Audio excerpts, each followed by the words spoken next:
नमस्कार, म पण्डित अशोक राज भट्ट। आज पनि सधैँ चाहिँ एउटा सानो भिडियो लिएर आएको छु, तर अत्यन्तै महत्त्वपूर्ण। अन्तिमसम्म हेर्नुहोला। जस्तै तपाईँहरूले पनि बच्चा जन्माउने सबैको हुन्छ नै, अनि बच्चा जन्मेपछि बच्चाको कति महिनामा दन्त उत्पत्ति, दाँत आयो भने के हुन्छ, कसलाई हानि गर्छ, कति महिनामा आयो भने शुभ मानिन्छ भन्ने विषयमा सानो भिडियो लिएर आएको छु। त्यसमा हेरेर साथ दिनुहोला र साथसाथै युट्युब च्यानललाई सब्सक्राइब पनि गरिदिनु। जस्तै बच्चाको दाँत पहिलो महिनामा आयो भने, जन्मेको पहिलो महिनामा नै दाँत उत्पत्ति भयो भने, दन्त उत्पत्ति भयो भने त्यो स्वयं आफैलाई हानि गर्छ, बच्चालाई नै हानि गर्छ। त्यस्तै दोस्रो महिनामा दाँत आयो भने चाहिँ पछि जन्मिने भाइलाई, त्यो बच्चा पछि जन्मिने भाइलाई चाहिँ हानि गर्छ। त्यस्तै तेस्रो महिनामा जन्म्यो भने दिदी बहिनीलाई हानि गर्छ। तेस्रो महिनामा दन्त उत्पत्ति भयो भने दिदी बहिनीलाई हानि गर्छ भने चतुर्थमा आमालाई हानि गर्छ।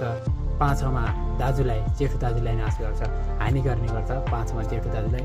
अनि छैटौँमा चाहिँ अतुलनीय भोग प्राप्ति, छैटौँमा चाहिँ राम्रो हुन्छ। अनि सातौँमा पितृसुख, पिताबाट सुख पाउँछ, छैटौँ सातौँमा राम्रो हुन्छ। अनि आठौँमा पनि शरीर पुष्टि, अनि त्यस्तै नौमा लक्ष्मी प्राप्ति, 10मा सुख, 11औँमा पनि सुख, 12औँमा धनलाभ। त्यस्तै बच्चाको दन्त उत्पत्ति 5 महिनाभन्दा अगाडि आयो भने चाहिँ हानि गर्ने हुन्छ, कर्म छ। पहिलो महिना स्वयं आफैलाई, दोस्रो महिना कान्छो भाइलाई, तेस्रो महिना बहिनीलाई, चौथो महिना आमालाई र पाँचौँ महिना जेठो दाजुलाई हानि गर्छ भने छैटौँ महिनाभन्दा पछि आयो भने चाहिँ एकदमै राम्रो मानिएको छ।